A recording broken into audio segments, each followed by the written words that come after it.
শুভ সকাল বন্ধুরা, তোমরা সবাই কেমন আছো? আশা করি তোমরা সবাই খুব ভালো আছো। তোমাদের ভালোবাসা আশীর্বাদ আমরাও খুব ভালো আছি। অনুশ্রী অ্যান্ড মাম্মিস ডেলিডের পক্ষ থেকে আমি সুতপা আরও একটি নতুন ব্লগ নিয়ে তোমাদের সামনে হাজির হয়েছি। একদম আর্লি মর্নিং থেকে এখন ওই 8টার মতন বাজে। বিছানার অবস্থা দেখতেই পাচ্ছ। কাল রাতে মেয়েকে সব বার করে দিতে হয়েছে। খেলা তো না, কিন্তু ওর কথা মতো সব বার করে দিতে হবে। যাই হোক, মোটামুটি শোকেসেরও যত মোটামুটি খেলনা যা ছিল তার 50%-এর বেশি বার করে দিতে হয়েছে। আর বাস্কেট থেকে কাঁথা নিয়ে এইভাবে ছড়িয়েছে। যাই হোক, ঘুম থেকে উঠে সেইগুলোই গোছাচ্ছি, কারণ গতকাল রাতটার এনার্জি ছিল না গোছানোর মতন। তো সকালবেলায় গোছাচ্ছি। প্রথমে কাঁথাগুলো ভাঁজ করে সব বাস্কেটে ঢুকিয়ে নিলাম, তারপরে ওর খেলনাগুলো সব শোকেসের মধ্যে ফিল করছি। মহারানী এখনও ঘুমোচ্ছেন, মহারানীর ঘুম ভাঙেনি, তো ভালোই। যতক্ষণ ঘুমাবে তার মধ্যে যতটা কাজ সারতে পারি ততটাই মঙ্গল। আর আজকে আবার আমাদের এখানে ভোট, 7ম দফার ভোটের কারণে হাজব্যান্ডেরও ছুটি, বাবা মেয়ে দুজনেই ঘুমাচ্ছে। তো ভোট দিতে যাব, গণতান্ত্রিক অধিকার, সে তো প্রয়োগ করতেই হবে। ভোট দিতে যাব, তো সেই কারণে একটা তাড়াও রয়েছে যে বেরোতে হবে সকালবেলায়, তো কাজকর্মগুলো সেরে নিতে হবে। আর ঘরটা এতটা অগোছালো তোমরা দেখলেই, যে আমি প্রথমেই আর রান্নাবান্নার দিকে ছুটতে পারলাম না, আগে ঘরটা ক্লিন করতে লাগলাম। কারণ ঘর যদি এরকম অগোছালো থাকে না, রান্নার দিকে আর মন লাগে না, কেমন একটা অস্বস্তি লাগে। না, ঘরটা এরকম পড়ে রয়েছে, নিজেরই ভালো লাগে না। তো যেই কারণে চলো আগে ঘরটা গুছিয়ে নিই।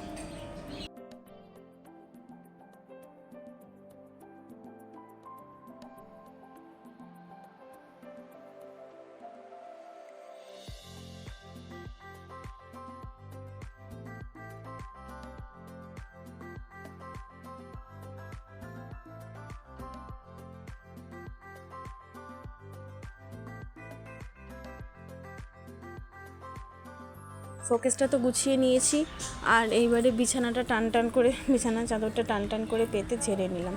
কিন্তু ভুল করেছি আজকে কাজে, জানো তো।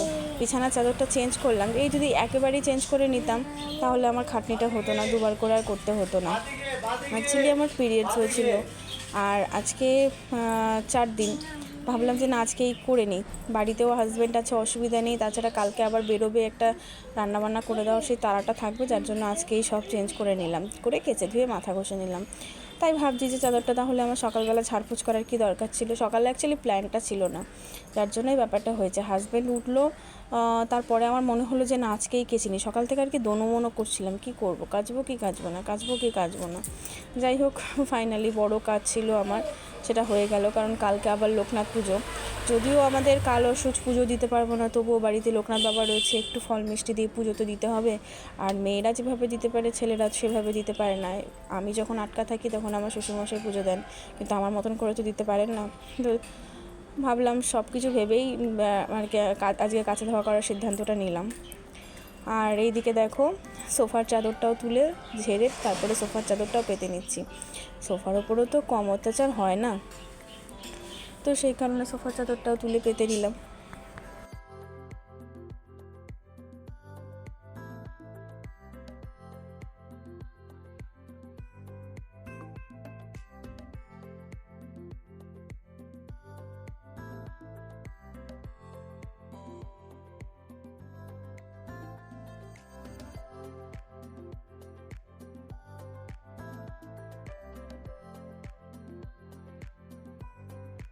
তারপরে বসলাম এক কাঁড়ি জামা কাপড় ভাঁজ করতে। গতকালকের জামা কাপড়গুলো ভাঁজ করা আর হয়নি। ওই যে মন মেজাজ ভালো না, তোমরা তো সবই জানো কারণটা। আস্তে আস্তে নিজেকে স্বাভাবিক করছি, নিজেকে স্বাভাবিক করতেই হবে, পরিস্থিতির মোকাবিলা করতে হবে। মন খারাপ করে তো আর বসে থাকলে চলবে না। প্রত্যেক দিন যদি মন খারাপ করে বসে থাকি, সংসারে কাজ হবে না, মেয়ের যত্ন হবে না, কোনো দিকেই কোনো কিছু হবে না, বরং উল্টে আরও খারাপটাই হবে। তাই মন শক্ত করে সব কিছু করার সিদ্ধান্ত নিলাম যে যা হয়েছে ঠিক আছে, আবারও দেখে নেব। ভগবান আছেন মাথার ওপর, ভগবানের ওপর বিশ্বাস আছে। তো এই ভরসা রেখেই আবার কান্নাকাটি, মন খারাপ সব দূরে সরিয়ে আবার নতুন করে সব শুরু করা। চলো জামা কাপড়গুলো সব ভাঁজ করে জায়গায় তুলে নিই, তারপরে গিয়ে রান্নাঘরে ঢুকবো।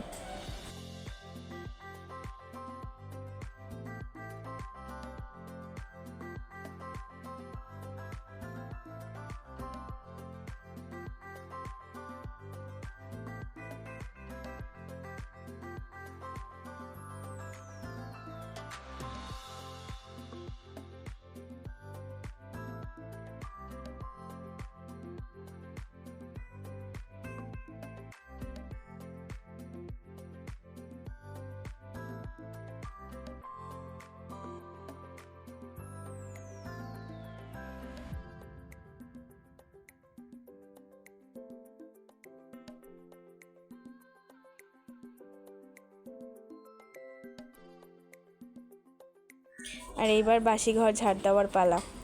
বাসি ঘর ঝাড় দিয়ে রান্নাটা বসিয়ে দেবো, তারপরে আস্তে আস্তে একদিক করে ঘর মুছবো আর বাদবাকি যা কাজকর্ম থাকে সব করব। আসলে কি জানো তো, আজকে তো হাজব্যান্ডের বেরোনোর তাড়াটা নেই, সেই জন্য সকাল সকাল রান্নাটারও অতটা চাপ নেই, মানে মেনলি ব্রেকফাস্টটা যে ব্রেকফাস্টে বানাতে হবে সেই চাপটা আর কি নেই। এটাই হচ্ছে আসল ব্যাপার, যার জন্য আমি এদিকটা দিয়ে আস্তে আস্তে করে সেরে নিচ্ছি, একবারে সব দিক বসাচ্ছি না। তবে এখন বেশ অনেকটাই বেলা হয়ে গিয়েছে, তো এইবারে ফাইনালি রান্নাটা বসাতে হবে, না হলে আর সামলাতে পারবো না।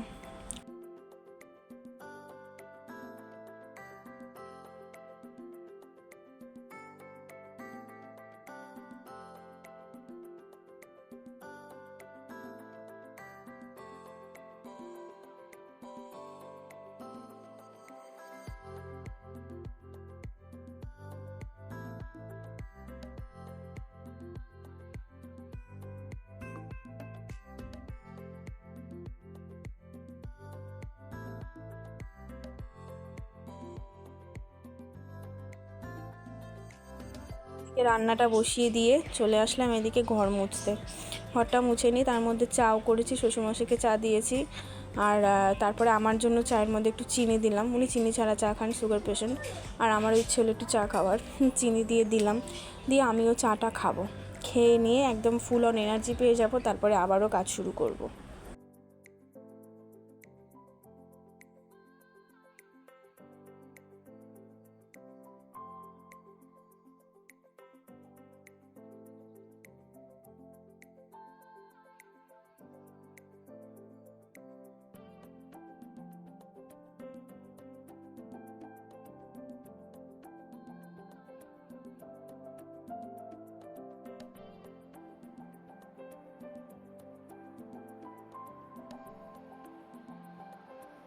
তো দেখলে আজকে আবার নিরামিষ, শনিবার, তো তার আগে কিন্তু আমার ধোয়া পাকলা হয়ে গিয়েছে। এই ঘরের কাজগুলো করে আমি ধোয়া পাকলা করে নিলাম, সমস্ত কিছু ধোয়া পাকলা করে নিলাম, সেটা আর শেয়ার করিনি, কারণ শনিবারে ধোয়া পাকলা মানে আমার সব কিছুর ধোয়া থাকে, তো একটা বেশ চাপের মধ্যেই থাকি, যার জন্য সেটা তোমাদের সাথে শেয়ার করা হয় না। আর ওদিকে পটল ভাজাটাও নামিয়ে নিলাম, এদিকে জলপাইয়ের চাটনি নামিয়ে নিলাম, আর এই হচ্ছে রুটি। বাদবাকি অনেকগুলো রান্নাই হয়ে গেছে।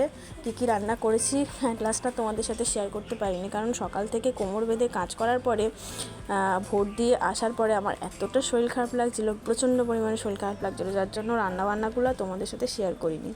ঠিক আছে, অসুবিধা নেই, চলো আস্তে আস্তে মুখে বলে দেবো যে কী কী রান্নাবান্না হয়েছে।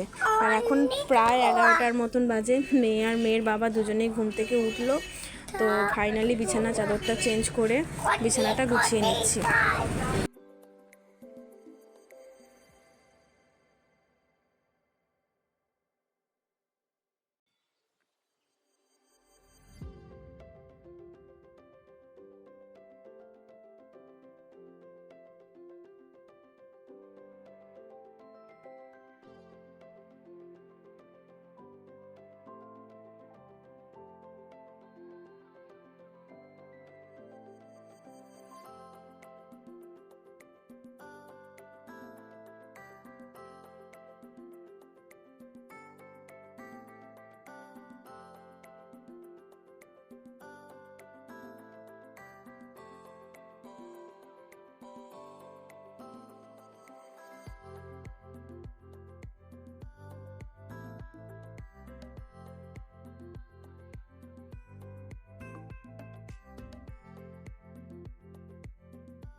তাড়াতাড়ি করে বিছানার চাদরগুলো তুলে মেশিনে দিয়েই চলে গেছিলাম স্নান করতে, শ্যাম্পু করে একবারে বেরোলাম, আর এখন এই যে দোকানে বসলাম। স্নান করে বেরিয়েছি, কাস্টমার এসে ডাকছে, সিঁদুরও পরিনি, শ্বশুরমশাই আর হাজব্যান্ড গেছে ভোট দিতে, আমার এখনও দেওয়া হয়নি। আমি এরা আসলে মেয়েকে স্নান করাবো, করিয়ে তারপর যাবো ভোট দিতে।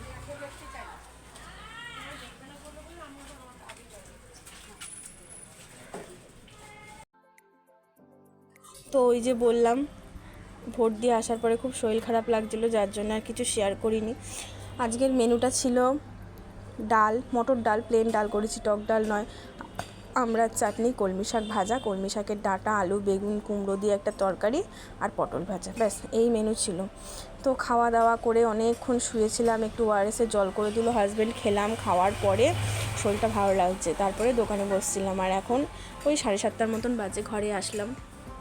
ঘরে এসে প্রচুর জামা কাপড় কাচা হয়েছিল, তোমরা দেখতেই পাচ্ছ। কিছু শুকিয়েছে, কিছু শুকায়নি। কারণ কটায় জামা মেলেছি জানো? প্রায় 2টোর পর ভোর দিয়ে এসে তারপরে মেলেছি। তো মেশিনে দিলেও রৌদ্রের তাপ অতটা ছিল না, যার জন্য কিছু জামা কাপড় শুকিয়েছে, কিছু শুকায়নি। তো যেগুলো শুকিয়েছে সেইগুলো ভাঁজ করে জায়গার জিনিস জায়গায় তুলে দেবো, আর যেইগুলো শুকায়নি সেইগুলো ঘরেই মেলে দিতে হবে। আমি ভেজা জামা কাপড় ওইভাবে দলা করে রাখি না, অনেকেই আছে রেখে দেয় পরের দিন বাইরে মেলে, কিন্তু আমার মনে হয় কি জানো তো, ওইভাবে রেখে দিলে জামা কাপড়ে গন্ধ হয়ে যায়, সেই জামা কাপড় আর পরা যায় না, ভীষণ বাজে লাগে পরতে। তো সেই কারণেই জামা কাপড়গুলো ঘরেই মেলে দেবো।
তো এই দেখো, এই সব জামা কাপড়গুলো ভাঁজ করে নিলাম।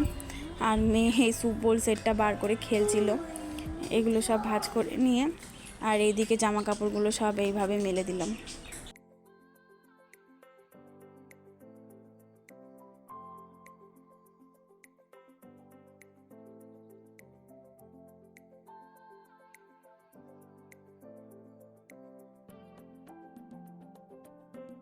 বিছানার চাদর, বালিশের কভার আর আমার 2টো কুর্তি ছিল, সেইগুলোকে এবার সব আলমারিতে তুলে দিচ্ছি, আলমারিতেই থাক। তারপরে যাব বাদবাকি কাজগুলো করতে। আর আজকে গরমটা বেশ ভালোই আছে জানো তো, বেশ গরম আছে। আর হ্যাঁ, ভোটটা দিয়ে এসেছি ফাইনালি, বেশ ভালো লাগছে। 2014 সাল থেকে ভোট দেওয়া শুরু করেছিলাম, গেল 2024 সাল। এক্সপিরিয়েন্স প্রত্যেকবারই ভালো, কোনোবারে খারাপ এক্সপিরিয়েন্স বলবো নয়। আর এই ঘরেই শুয়েছিলাম দুপুরবেলা জানো তো। বিছানাটার অবস্থা দেখছো, বিছানাটাকে আর ক্লিন করা হয়নি, ওই কোনোরকমভাবে বালিশগুলো তুলে এক জায়গায় রেখে দিয়েছিলাম। এইবারে বিছানাটাকে ভালো করে ঝেড়ে নেবো, কারণ রাত্রে শোবো তো, তার জন্য একেবারেই ঝেড়ে রেখে দিই। কারণ এই ঘরে এখন আর আসবো না, সেই শোয়ার সময় তো একবারই ঝেড়ে রেখে দিলে রাত্রে শোয়ার সময় আর একটা কাজ কমবে। আর আমার বধূর বদমাইশি দেখেছো, কী পরিমাণে বদমাইশি করছে দেখো। তো তারপরে চলে আসলাম সবজি কাটতে। কাটবো হচ্ছে চাল কুমড়ো, কালকেও নিরামিষ, কালকে একাদশী, তো কালকে চাল কুমড়োটা রান্না হবে, চাল কুমড়োটা কাটবো। তো সবজি কেটে তারপরে রুটি করে নিচ্ছি। আজকে আর দুপুরের ভাত করিনি, মানে রাত্রের জন্য আজকে আর দুপুরে ভাত বানাইনি, রাত্রে আজকে রুটিই খাবো ঠিক করলাম। কারণ নিরামিষের দিন কী খাবো একটা সমস্যা থাকে। আর রাত্রেবেলা হাজব্যান্ডের জন্য মাছ রেখে দিও, মাছ দিয়ে খেয়ে না, আমার কোনো ব্যাপার না, যা কিছু একটা হলেই হলো, খেয়ে নিলাম। তো আজকে তো মাছ নেই, সেই ভাবনা করে আমি ভাবলাম যে তাহলে রুটি করি। তো রাত্রের মেনু রুটি আর ছোলার ডাল। ছোলার ডালটা হয়ে গেছে, প্রেসারে ছোলার ডাল সেদ্ধ বসাতে দিয়েই আমি সবজিটা কাটছিলাম। তারপরে এদিকে এখন চলে আসলাম রুটি করতে, ছোলার ডালটা কমপ্লিট করে আসলাম রান্নাবান্না সেরে, মাথা কপাল যন্ত্রণা করছে, আবার মনে ঠান্ডা গরম লেগে গেছে, আর চোখ মুখের অবস্থা সে না বলাই ভালো। আর আজকে আমাদের এখানে ভোট ছিল, এই দেখো ভোট দিয়ে এসেছি। দুপুরবেলা দোকানে বসছিলাম, তোমাদের সাথে লাস্ট তখন কথা বলেছিলাম মানে ক্যামেরায়, তখন বাবা ফোন করে বললো যে এরকম মেয়েদের লাইনে ভিড় নেই, একদম ফাঁকা। তা শুধু স্নানটা বাকি ছিল, না সবে স্নান করে উঠেছিলাম, জামা কাপড় কাচা হচ্ছিল। মেশিনে দিয়েছিলাম কাচতে। তা হাজব্যান্ডটা শ্বশুরমশাই ভোট দিতে গেছিলো, সেই মুহূর্তে তারা চলে এসছে। তা ওই কাঁচা কাঁচা দিয়ে সেই অবস্থাতে আমি চলে গেছিলাম ভোট দিতে, এসে তারপরে মেলে দিচ্ছিলাম। তো চলো আজকের মতন ভিডিওটা এখানেই, টাটা বাই বাই। কেমন লাগলো ভিডিওটা অবশ্যই কমেন্টের মাধ্যমে জানিও। ভালো লাগলে ভালোবাসা দিও, একটু পাশে থেকো প্লিজ, প্রচুর প্রচুর শেয়ার করো, একটি লাইক করতে ভুলো না। তোমাদের একটি লাইক করতে খুব বেশি সময় লাগবে না, কিন্তু তোমাদের একটি লাইক আমাকে অনেক অনেক বেশি মোটিভেট করবে আরও ভালো ভিডিও দেওয়ার জন্য। চলো আজকের মতন tata bye bye, good night. দেখা হচ্ছে কালকে আবার একটা ফ্রেশ ব্লগের সাথে। সবাইকে টাটা বলে দাও, গুড নাইট বলে দাও। Good night. চলো টাটা।